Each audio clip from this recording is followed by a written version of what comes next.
Welcome to the Speaking of Women's Health podcast. I'm your host, Dr. Holly Thacker. I am the Executive Director of Speaking of Women's Health, and I'm back in our Sunflower House for a brand new episode. Happy May. May Day, Mother's Month, Nurse Awareness, Appreciation Month, and osteoporosis, one of my medical passions. We have a lot of great information about bone health and osteoporosis and exciting osteoporosis therapies, just basic nutrition information, everything you wanted to know about calcium, vitamin D, and K2. So this month, in honor of those important topics, please, if you've missed some of our prior episodes in Season 1 and Season 2, listen to those. May is also Celiac Disease Awareness Month. And I am taking some information on our website, some authored by our friends at the Celiac Disease Foundation. What is celiac? Well, it's a serious autoimmune disease that's triggered by containing food or substances that contain gluten.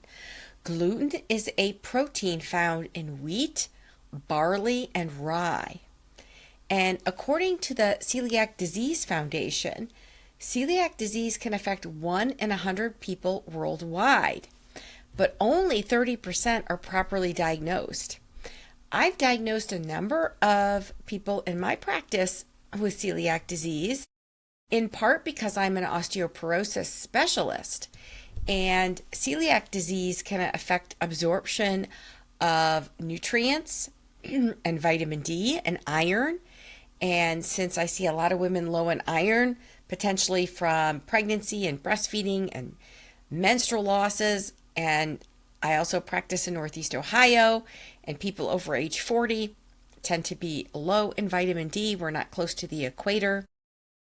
So whenever I see someone with thin bones, low vitamin D and or low iron and or GI distress and or unexplained dermatitis herpetiformis, kind of Christmas tree type rash, those are all things that make me think about celiac.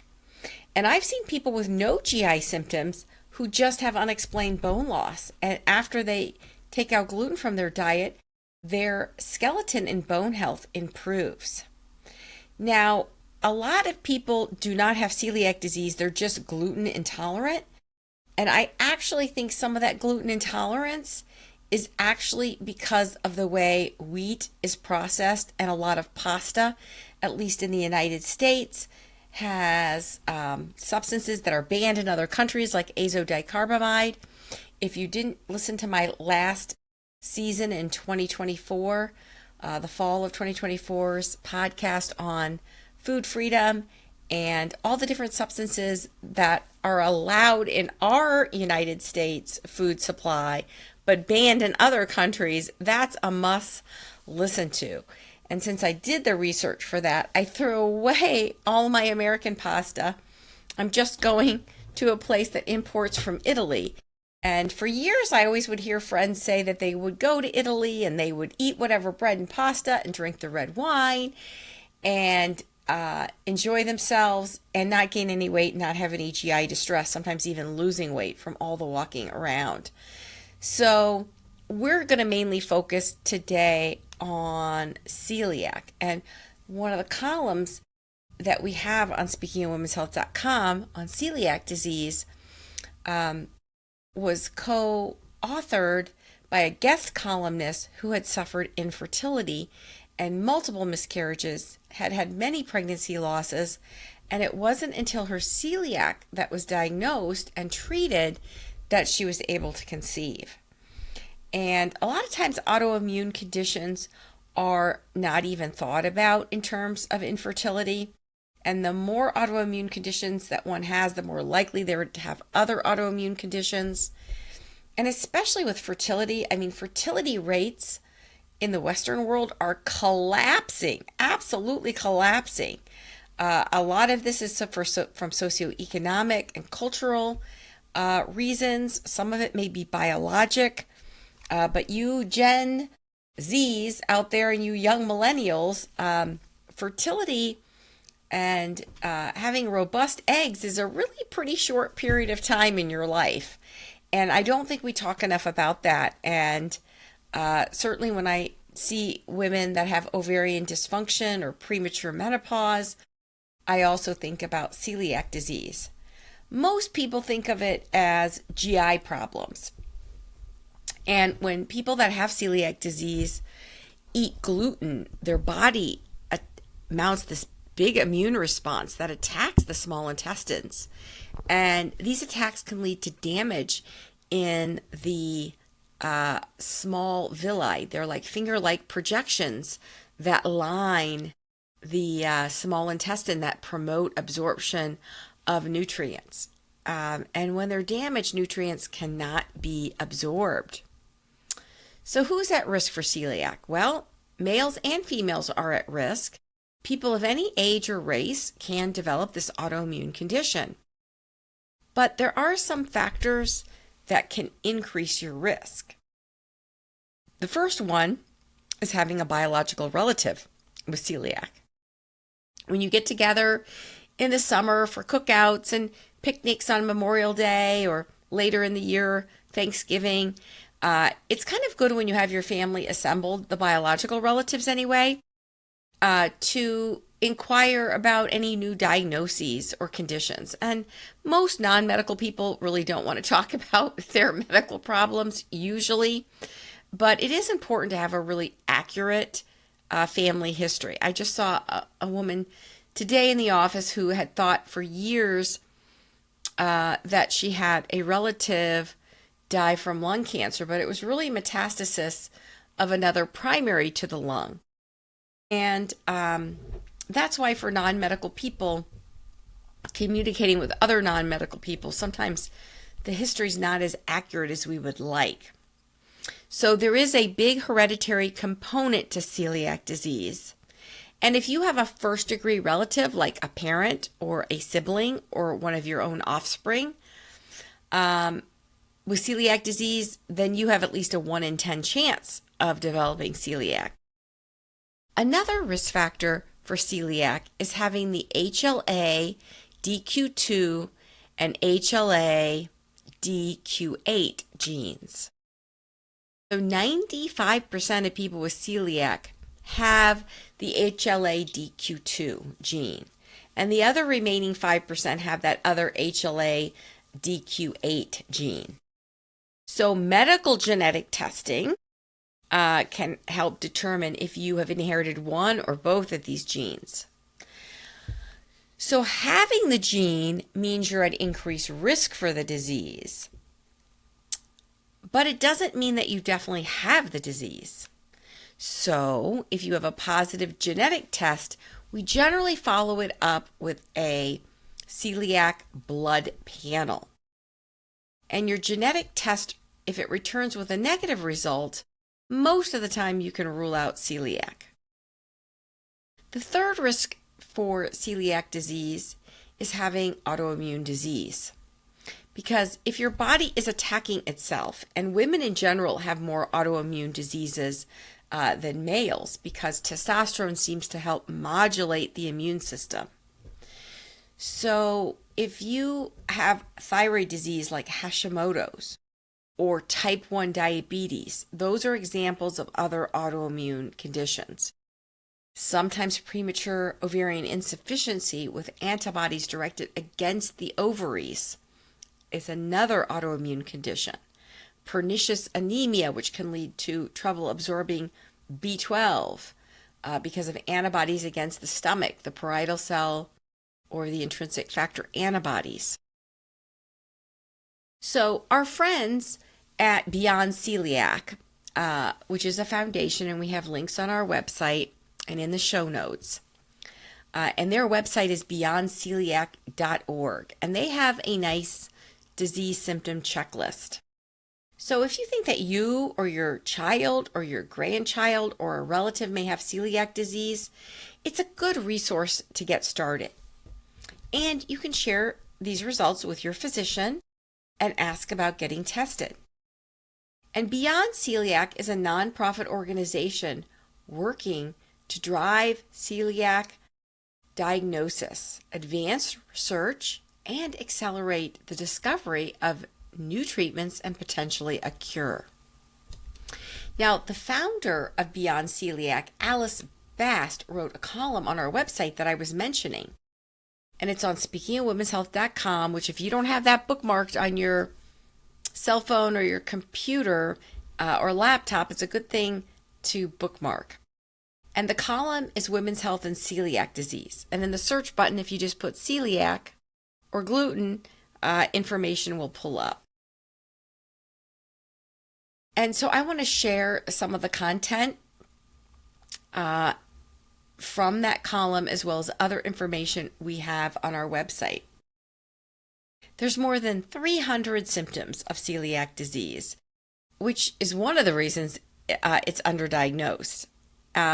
Some of the more common signs and symptoms are seen in lots of other conditions like bloating, diarrhea, vomiting, low blood count, anemia, anxiety, constipation even, delayed growth in children, depression, discolored teeth, headaches or migraines, infertility. A lot of times with infertility, it's very technical, and IVF, in vitro fertilization, has increased, that sometimes some specialists just jump right to the technical aspects of fertility, as opposed to maybe looking at the root cause. A lot of times the root cause is simply aging.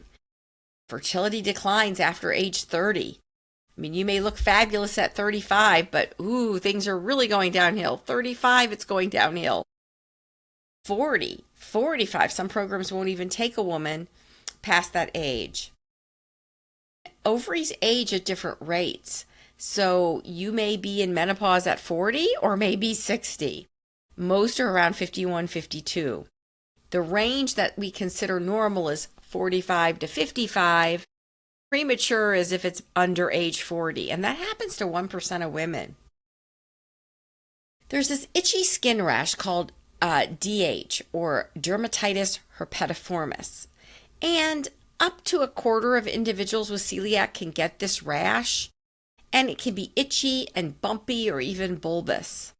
Sometimes there can be pale mouth sores, weight gain, thin bones or osteoporosis or osteopenia, tingling, numbness. And people with celiac disease may have other symptoms that kind of overlap with a lot of common symptoms in people in general at midlife, and certainly around the time of menopause, like fatigue, brain fog, joint pain. Anemia is not a menopausal symptom, though, and anemia is not normal. And if you're over 40, even if you've had heavy periods, babies, breastfeeding, things that drain your iron, other causes have to be looked for as well, other reasons, instead of just brushing it off. Because your gastrointestinal tract is very important for iron absorption, and you need iron to build blood. You'll run out of iron stores before your blood count drops. So once your blood count drops, if you don't have any iron stores, that's pretty darn serious. The first podcast I did in season 1 that wasn't my book, The Cleveland Clinic Guide to Menopause, or my medical CME, was all about iron. Everything you wanted to know about iron. There are women and other patients that have impaired gut absorption, and they have vitamin and iron deficiencies and even osteoporosis, but may not have symptoms. So it's not really one size fits all. If you don't treat celiac and take the gluten out of the diet, not only is osteoporosis and broken bones a problem, but dental problems and even certain cancers. So early diagnosis of celiac disease is very important. You have been listening to the Speaking of Women's Health podcast, all about celiac disease. May is Celiac Awareness Month, and we are going over some important information. And I'm sure most everyone has heard of someone who says that they're gluten intolerant. My older sister thought that she had celiac. Every time she had gluten in her diet, she had joint pain. As long as she took it out of her diet, she didn't. She went and got tested, didn't have any findings of it, but she continues to maintain a gluten-free diet. And the disease is different than intolerance. And I think there's probably more than one reason for intolerance. We're looking at least 3 million Americans that have celiac, making it a relatively common autoimmune disease.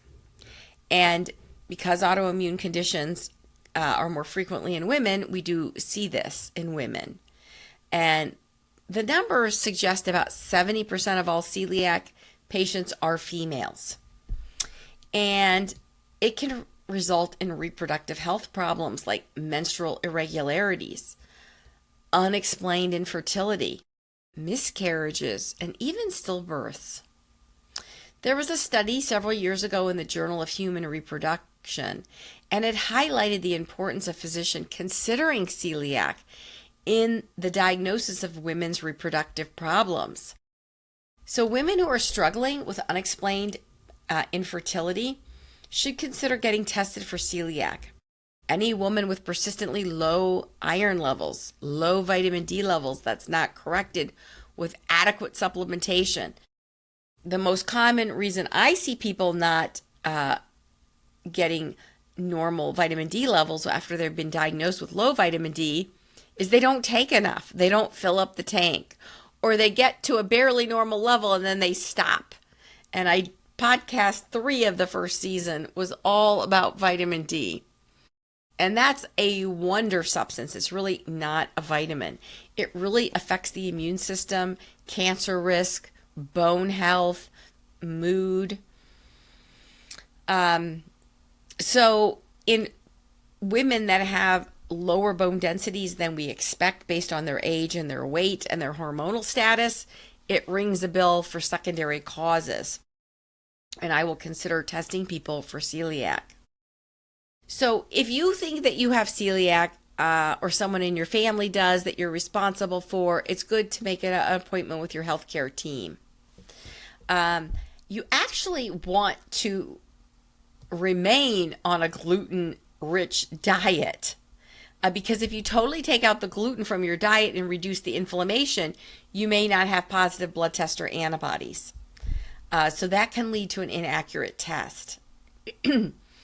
So your physician or GI doctor may recommend what's called a gluten challenge, which intentionally involves eating gluten, bread and wheat, pasta, pizza, and I'm not talking about the cauliflower crust kind. Probably pizza with the crust is probably one of the foods that my patients that have celiac disease tell me that they miss the most. A lot of people can easily take wheat and gluten out of their diet, and it's a lot easier now than it used to be. There are more well-marked gluten-free dietary options, and it's easier to go out to many restaurants where they have the little labels if it's gluten-free. Unfortunately, if you take gluten and you have celiac, you might get some really bad symptoms. So, people don't want to feel poorly, but if you know you're going in specifically to ask to get the celiac blood test, you really should do this. So some of the testing typically begins with like a blood panel looking for specific antibodies. And one of the first things we look at is your total IgA. That's an immunoglobulin that's secretory. Interestingly, though, 10% of the population has a low level. And so if you're one of those people, 1 in 10 that has low IgA levels, we can't rely on the blood test excluding things. We also do an IgA TTG, which stands for tissue transglutaminase, and an EMA IgA. But as I mentioned, if IgA is deficient, then we might get the IgG, IgA, DGP test. And so that can be done at the discretion of a physician. Genetic testing with haplotypes can be tested because only certain haplotypes are truly associated with the risk of celiac disease. So if you remain on a regular diet that has gluten and wheat prior to testing for celiac, don't change to a strict gluten-free diet until after you've been evaluated. If the blood test and symptoms still indicate celiac and we can't rely on the blood test, the more definitive test is a lot more involved, and that involves seeing a gastroenterology GI physician. And after having a gluten challenge, an upper endoscopy done, a little scope about the diameter of my finger is inserted down the back of the throat into the stomach and esophagus, and a biopsy is done of the duodenum to look under the microscope if there's inflammation and loss of the villus architecture. Keep in mind, though, you can have a normal biopsy just because you've avoided gluten and you've helped heal your intestines. And so it's very important to get all this coordinated with your physician. So an upper endoscopy is also called an esophagogastroduodenoscopy, EGD. And if your biopsy shows inflammation, you're still not done, because then we have you take gluten out of your diet and then rebiopsy you to prove cure or remission, actually not cure because you still have the condition, but you can be in remission by totally removing gluten. And gluten is in so many things. It's even in some over-the-counter pain medications. It can be in certain alcohols, cosmetic products, fillers. There's a lot of ways to be exposed to gluten. And even if celiac runs in your family, it can manifest differently in different relatives. So if you're persistently low in iron, like you have a low ferritin, we like a level of at least 50 to 70 for energy and hair growth. When I talk about hair, women anyway, so tension perks up. And if you haven't listened to my prior June of 2023 and 2024's podcast on everything hair, or early in this season 3, I did one on biotin, the vitamin, the hair vitamin that's not really a hair vitamin. Those are good ones to go back to. So you want a good iron level. You want a good vitamin D level. If you've got bone loss, that needs to be monitored by a physician who's got some expertise in osteoporosis. If you have infertility or premature ovarian insufficiency or recurrent miscarriage, ask to be tested. I mean, it's really sad when you see women who've gone through 6 pregnancy losses before they've been diagnosed when they could have been taking the gluten out of their diet. If you're dealing with infertility, don't just take gluten out of your diet on your own. I mean, you want to go in and get a medical, hormonal, gynecologic, and reproductive evaluation. And as far as infertility, if you're under the age of 30, we usually recommend at least a year of trying to become pregnant, which is having sexual activity without any kind of contraception or rhythm intentionally around the time of ovulation. But if you're over age 30, we only give you 6 months, and that's because that clock is really ticking. If you've been told that you have irritable bowel syndrome, or especially inflammatory bowel disease, IBD, like Crohn's or ulcerative colitis, you may want to ask about being tested for celiac as well. And as I mentioned, there's many people who do not have celiac, but they still are gluten intolerant and they still want to avoid gluten. And that's called non-celiac gluten sensitivity. And I'm concerned that some of it has to do with how we might process wheat and pasta, the pastas that use wheat in our food supply. So there are many ways to alleviate the discomfort and reduce the chance of complications from celiac. If your intestines is damaged, the villi, the architecture, and your physician's concerned about your nutritional intake, you may need certain supplements or even vitamin injections. And you will have to take all gluten out of your diet and be counseled perhaps by a nutritionist. Some of the more common nutritional deficiencies in celiac include not just iron and vitamin D, but zinc and copper and folic acid and B12 and vitamin K. And your physician or health team can order blood work to see what you may be deficient in. And if you're very anemic, you may actually even have to get an iron transfusion. And this has to be done in a responsible center because there can be anaphylaxis to iron infusions. It's not as easy as other types of fluid infusions or other therapies that we give by vein. Many times, your nutritional deficiencies should go away as your intestines heal.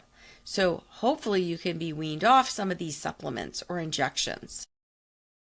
If you've got that itchy dermatitis, herpetiformis, talk to your physician or dermatologist about Dapsone, which is one of the more common medicines used to treat dermatitis herpetiformis. Medicines could ease the itching, but if you wanted to go into remission, you must follow a strict gluten-free diet. And many people with celiac disease do have GI distress, and that's not fun to have nausea or vomiting or diarrhea, so you must stay hydrated, get enough water and electrolytes. Electrolytes and liquids including coconut water and some fruit and vegetable juices may be helpful. Warm tea might help settle your stomach. Ginger can be an anti-nauseant. You just have to make sure, though, what you're drinking is gluten-free. If you tend to struggle with constipation, we want hydration, plenty of fiber, leafy greens, and whole grains that do not include gluten. And also enough magnesium. Probably after vitamin D, the most common deficiency I see is the mineral of magnesium.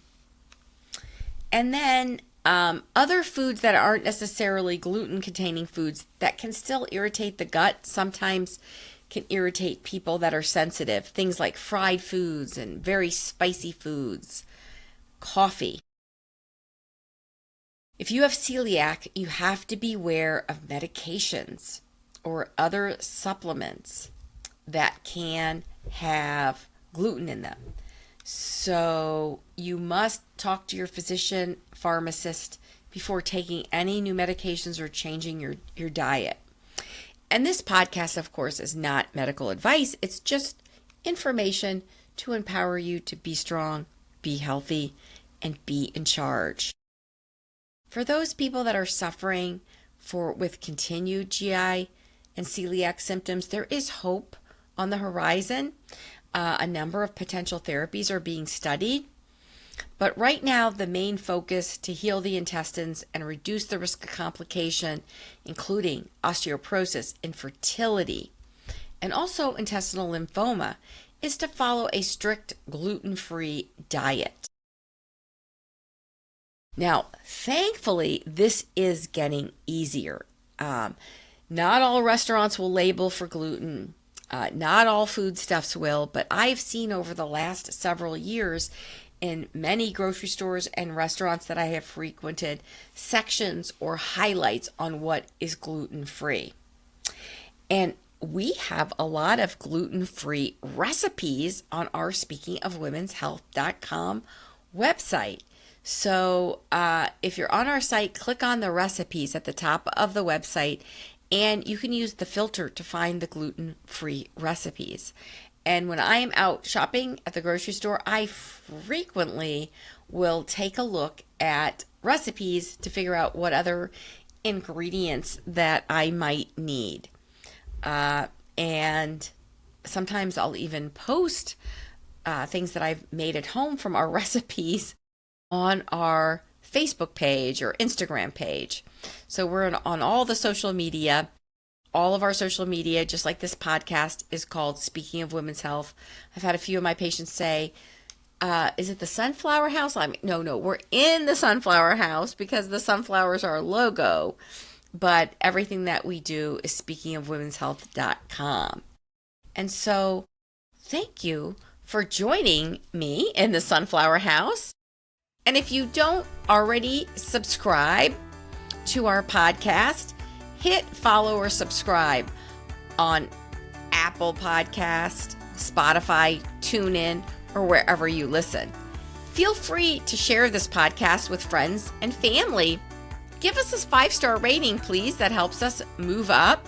If you like to watch the podcast and interviews, you can go on YouTube or our Rumble channel on Speaking of Women's Health. Thanks again, and I'll see you next time in the Sunflower House. Be strong, be healthy, and be in charge.